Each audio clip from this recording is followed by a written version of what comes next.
അല്പം ഗ്രാമപ്രദേശങ്ങളിലൊക്കെ ചെല്ലുമ്പോൾ കൺസേൺ ആയിട്ട് പറയുന്നത് കൺസീൽഡ് ടാങ്കുകൾ.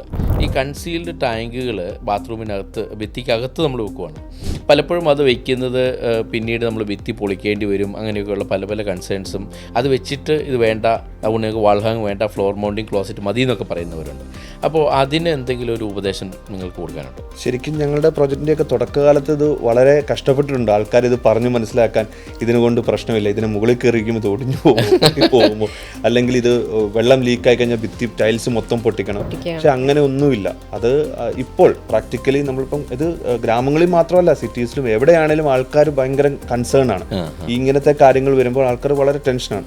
പക്ഷേ അത് പ്രാക്ടിക്കലി അവർക്ക് എക്സ്പ്ലെയിൻ ചെയ്ത് കൊടുക്കുക, അല്ലെങ്കിൽ നേരത്തെ നല്ലൊരു എഡ്യൂക്കേഷൻ, അല്ല ഇതിനെ ഈ പ്രൊഡക്റ്റിനെ പറ്റി അവർക്ക് ക്ലാരിറ്റി കിട്ടുന്നില്ല. ഈവൻ നമ്മൾക്കും കിട്ടുന്നില്ലായിരുന്നു ഒരു കാലത്ത്.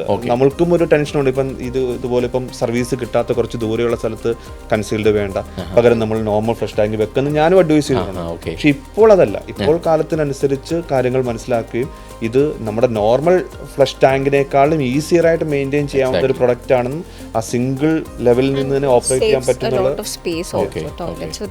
കോമ്പാക്ട് ആക്കാം ബിക്കോസ് ഓഫ് WC കൺസീൽ ആക്കുന്നതിന്. പിന്നെ ആ ഒരു പ്ലേറ്റ് ഊരിയിട്ട് നമുക്ക് ചെയ്യാന്നുള്ള ചെറിയ കാര്യമുള്ളൂ, four emergency. But convincing is the hard part, but will get there.